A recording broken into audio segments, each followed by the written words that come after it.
Mga kahampas lupa, gusto nyo bang mag-relax at magpaganda or magtanggal ng stress?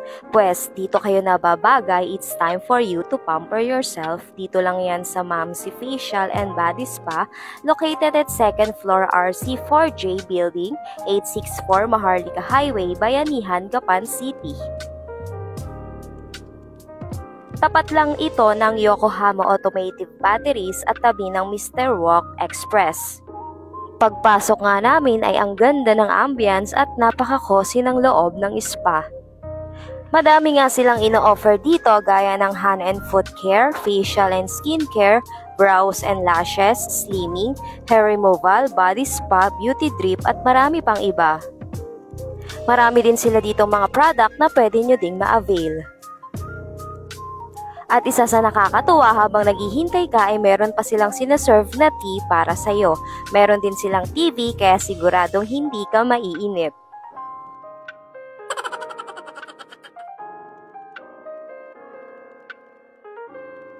Siyempre, magpapahuli ba naman si Pido?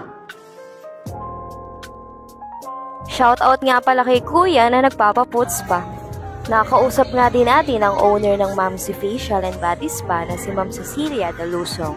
Last October 2023 daw nagsimula ang kanilang spa.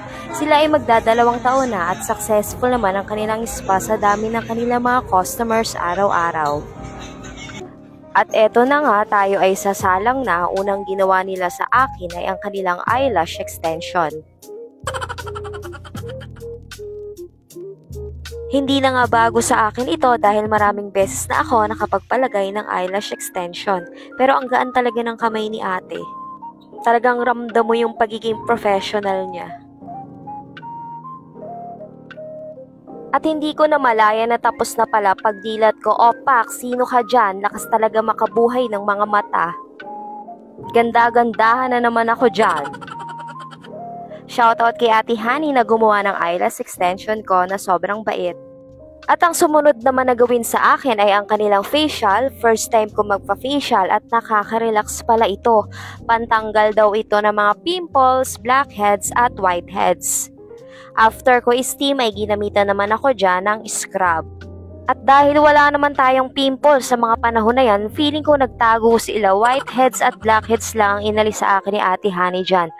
Dyan talaga sa gawing nose at chin naglalagi ang mga sumpa.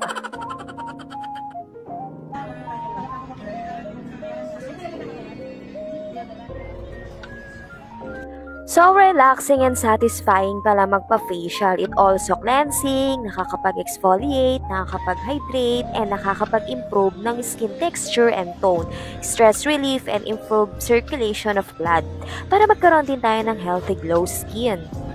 Feeling ko nga that day is talagang napaka-moisture ng face ko.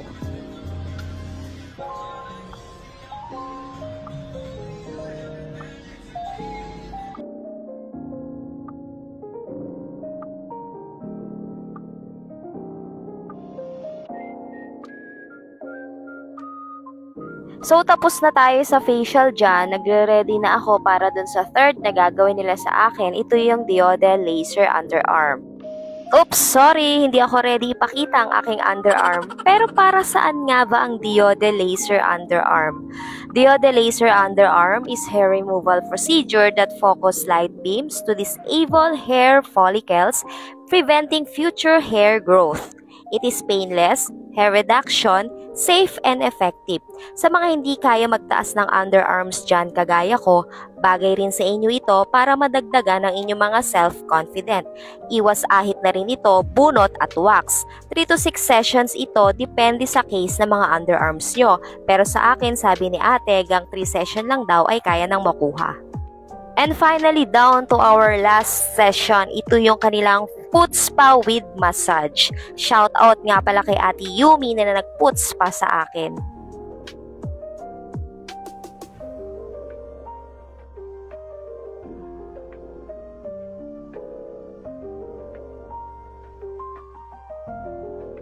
Kaya Kaya sa mga gustong magpabook ay pwede kayong mag-chat sa kanilang Facebook page. Open sila from 10 a.m. to 7 p.m. daily. At sa mga natatakot naman dyan na magpa-enhance ng beauty and skins, ay huwag kayong mag-alala dahil lahat ng procedure ay wala kang mararamdamang sakit at siguradong high technology ang kanilang mga machine na gamit dito. Kaya kung naghahanap kayo ng spa na mahusay at professional ang mga staff, dito na kayo sa Mamsi Facial and Body Spa. Ito nga pala yung kanilang mga price list sa lahat ng mga services na ino-offer nila at meron din kayong card na pwedeng ma-avail para makakuha kayo ng mas maraming discount. So ano pang hinihintay nyo? Magpabook na rin kayo dito kay Mamsi Facial and Body Spa. Hanggang dito na lang. Maraming salamat sa panonood. Bye! For more information and inquiries, follow their Facebook page.